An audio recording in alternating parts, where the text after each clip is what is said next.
Hey guys, and welcome to another episode of Road to Adepticon 2014. T-7 more days! I'm so excited. It's almost there. I can almost smell it. Today is fairly simple. I'm going to talk about the vendors because Adepticon.org has released the vendor list who's going to be there in the vendor area. So I'm just going to list them real quick and describe them a little bit from what I remember from last year. There's a couple of new ones here and there, but most of them are pretty much the same. And as always, the links are always going to be down below. I'm just going to give them names, describe them a little bit. And it should be easy for you to just find them, the name below, and then just click on the link. First and foremost, Badger Airbrush is going to be there. Cain, the owner of Badger, is going to be there. Without that guy, I wouldn't be able to paint a lot of beautiful models. He supplies me with paint, and I'm really grateful for that. So his booth is going to be there. He's going to have the new Badger primer. I still can't pronounce the name. Chung has it, his video, but I will get him later after Adepticon, and I'll do a review on him, so you guys can actually see what the new Badger primer would look like, and all the stuff that he has, all the stuff that Badger has is going to be on the special con price. So check out the booth, and it's always going to be next to the WGC booth. We're sharing a booth, and we're also sharing a booth with Cain Factory, which is Justin's company, and they're releasing 3 models for their own line, and then 1 model for Lester Bursley's Miniatures Sasha. So look forward for those if you're going to Adepticon. Second, Battle Foam. Battle Foam is always there. Have like a whole big booth inside the vendor hall, and a bunch of stuff is there. And you can just always buy the ready-made bags that's already there. You can just pick them up. If somehow you buy more models that you need to put somewhere, buy one of those bags. I mean, Battle Foam it's a safe bet for a case, and especially they have the special con prices. You might want to be investing on one of those bags. Flames of War are going to be there. They are usually there from last year. From what I remember, they are there. They have a couple of Flames of War tournament, the historical part. I'm not really into that kind of stuff yet, so I can't tell you much, but all I know is Flames of War are going to be sold there. Black Library, and of course Forge World is going to be there. They're probably the one with the most, like the longest line is going to be at Forge World and Black Library, because a lot of people actually already ordered in their stuff, and basically Forge World is bringing them over here with, I guess, free shipping. More information you can check on forgeworld.com, so you can order ahead and send them an email, and then they'll bring it over for you. A couple of Black Library people are actually also going to be there, meaning the author of the book, or book signing and that kind of stuff. If you're into the 40k or fantasy fluff, you can always meet them over there, meet and greet, and then have your book signed by them. Cool Mini or Not are going to be there. Of course they're going to be there. They're the major sponsor for Crystal Brush. Without them, Crystal Brush is never going to exist. And they have a lot of new stuff coming up. Unfortunately, they split up with Soda Pop and Ninja Division, but Cool Mini or Not will definitely have Dark Age and Wrath the Kings. Those are the 2 things I look forward the most. But they usually also have a bunch of other stuff they have on sale. The one that you can see on the store, like they have the Raging Hero models, a couple of Guild of Harmony. They have really a huge selection, and it is a nerd trap. At least for me, it's very dangerous for me to walk around that area. So look forward for Cool Mini or Not's booth. And next up, we have a couple of the local friendly game stores like Demented Games, DGS Games, and Toledo Game Room. They're just local game stores. They opened up a booth. They wanted to sell this stuff. So hopefully they'll fill up all the slots that Cool Mini or Not are showing. Let's say if Cool Mini or Not didn't bring Malifaux, hopefully those local stores would have Malifaux and stuff. Maybe you can order them on Friday and then have them bring it over to you the next day. I don't know, but check them out. Local game store. It's always good to support the local game store in Chicago. And then Fig One is going to be there. I don't know how to pronounce it. Fig One, Figon. I always call it Figon. It is Jeremy Bonamont's Tabol's store. He usually sells a lot of the boutique type of miniatures, like the show models that you want. It's scary to paint, but once you actually learn how to paint stuff, it looks really good. So he has his own line, but he also carries a lot of other people's line, like Scale 75 and Guild of Harmony. Those are the 2 that I know for sure that usually he has. But most of the time when he's there, that means he's going to be competing for Crystal Brush as well. So look forward for his model over there. Next up, we have Gale Force 9. Gale Force 9 is known for their accessories and a lot of basing materials, you know, for terrain and your bases. I actually like a lot of their accessories, like the magnetized bases and the measuring tools and everything, like under the counters. So it's always a safe bet going with them. They also have the Star Wars X-Wing playmats, the 3x3s.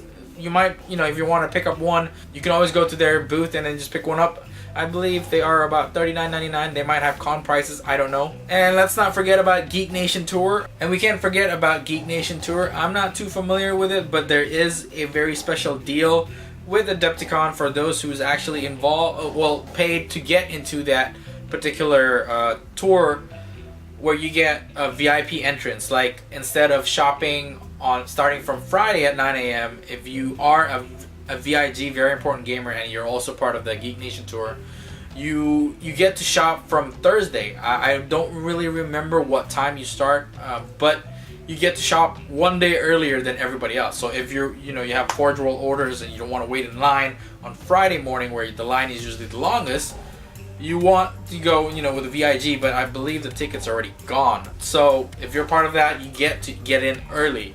More information is the link down below. I'm not too familiar with it, so I can't really give you too much information on it. Then we have Impact Miniatures. They're known for replacement Blood Bowl models. A couple of the models that I've seen last year was the Serengeti Blood Bowl team, and then they have a lot of different, I guess, variety of Blood Bowl models. That's what they're known for, but I know that they do a lot of other ones, like sci-fi models for Necromunda. They also do it. But overall, Impact Miniatures have really, really unique looking models that you might want to use for Blood Bowl. So look forward for Impact Miniatures. We also have Ironheart Artisans. I saw their Facebook picture, the last one. They do a bunch of terrains and commission painting as well, but their terrains, it's for Infinity. It's like 2-foot tall tables. Like, they have apartment units and buildings with gallons of bucket and stuff. I can't describe it to you. You just have to go to the link because it looks so awesome. If I have the money, I'll probably buy their kits and actually play Necromunda on them. It looks really, really good. So look forward for Ironheart Artisans. And then we have Mantic Games. Right now, they're really known for Dreadball and Dead Zone. So I'm looking forward, to check out some of the Dead Zone model, because I'm not really into Mantic models because of the bases that's attached to the models. You have to chop off the base so you can create custom bases. But if the model's good enough, I might get into Dead Zone because it reminds me a lot of Necromunda. It's just played on a 2x2 map. Then we have Marrow Production. They are known for their latest Kickstarter. It's like one of the Journey to the West kind of board game that they have. It is pretty cool. If I have the extra money, I might pre-order and just get them to ship it to me. It looks like it's going to be an amazing game. It's a co-op dungeon dwelling game kind of with scenarios based completely off of the Journey to the West, where Monkey King and then the priest and his two buddies, the Pigsy and the other guy, the River Demon. The miniature looked really, really good. I might just get it for the models. I don't know about the gameplay yet, but if you pre-order right now on Facebook with their site, the link's down below, you got special deals where you get the fifth journeyman or something like that. Basically, it's the 5th character, so you can play with 5 people. But look forward for that. Check out their link down below. Their models looks really, really amazing. So I wanted to see them in person. Then we have Mercs.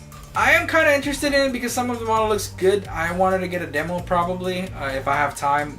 But from last year, Mercs, they had a small booth, and it's just like, I guess a 12 inches or maybe a 2x2 kind of situation where it's a demo.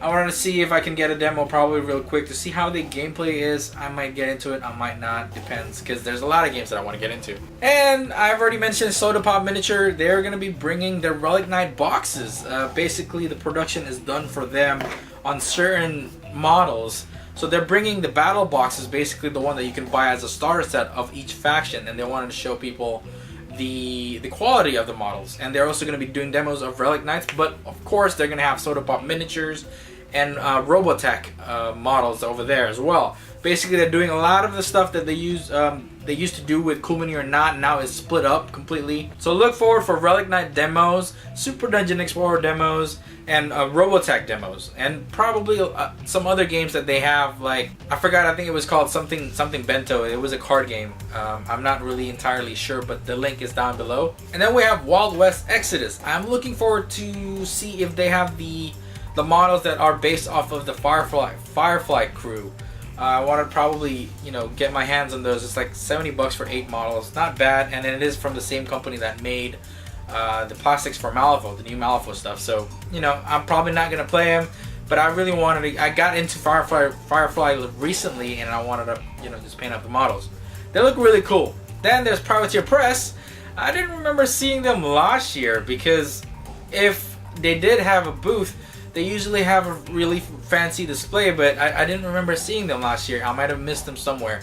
But usually at every con, they have limited edition models that you can buy, even from previous cons. So I want to check it out because I have 3 of them already, and I want to get more. But Privateer Press usually have con discounts and probably have some packages, and those limited edition models that I wanted to get. Then we have Secret Weapon Miniatures, who's also going to be sharing booth with Victoria Miniatures. Victoria Miniatures is from Victoria Lamb, and of course Secret Weapon Miniatures from Mr. Justin.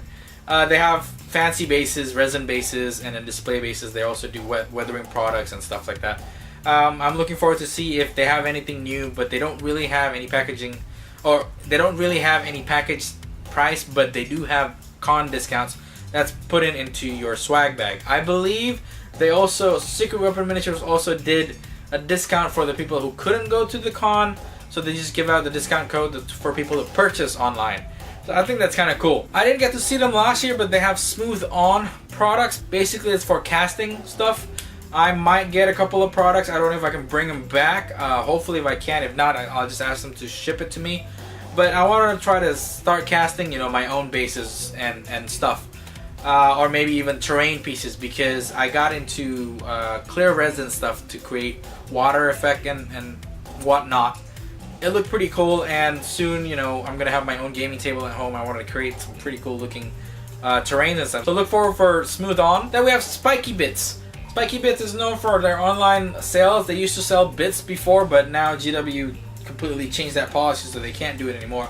So last year what they did was they had a huge box of bits, and they have 3 different sizes of bags, and people can fit as much bits as they can, and they pay one price for each one of those bags, like small, medium, and large. I thought that was pretty cool, and I know that my friend Vanhammer73 had so much fun in that booth, because he can just go like look at it, and he just grab as much bit as he can, because he's all about converting. So I don't know if they're going to have it again this year, but Spiky Bits usually deliver some pretty cool stuff. Tectonic Craft Studios are going to be there. Last year they supplied a lot of prizes, even on the Malifaux room for Story Encounter. They had like a fountain looking thing in the center, and then they give it out to the winner of each scenario or something like that. I thought that was cool. And they also have tournament trays. If you don't have a tournament tray, by that time that you get there, you can always just get some glue and then build your own tournament trays. It's pretty cool. Check out their link down below. We also have a local California terrain maker, Mr. Wargamma, Mr. Dandy. I think he delivers really, really cool looking terrain pieces. I haven't seen any new stuff from him lately, but his site's down below, so you can see the pictures. But last time I got a couple of different sets of terrain from him. I haven't got a chance to paint him because I don't have a gaming table yet, but once I do, and I'm going to start doing Malifaux demos at different game stores, so I'm going to start painting them. It's going to look cool. I might get some more pieces from him, but maybe wait until he actually gets back to California and then just pick them up from him, so we don't have to pay for shipping costs and everything. But overall, Wargamma, really nice small shop, like mom and pop shop, that you can purchase really cheap resin terrain from. And last but not least, Winged Hussar Publishing. I'm not entirely sure who they are, but their link is down below. Those are the vendor lists that I've seen on Adepticon.org. You can always just go to Adepticon.org to look at them. Well, that's it, guys. This is T-7 days. I'm ready to go. I've got everything packed up and basically just ready to go. Look forward for probably 1 or 2 more videos to Road to Adepticon before the con, like T-3 or 1 day, for example. And after that, I'm going to be doing post-con videos and whatever that I can film over there. I'm going to be doing a lot of interviews with a lot of different people. And also going to be doing like some kind of, not battle report, but some kind of update here and there. I can't do live shooting or whatever because the internet over there sucks. So I can only do post-con videos afterwards. So look forward for that. But for now, thank you guys for watching, and I'll talk to you guys later.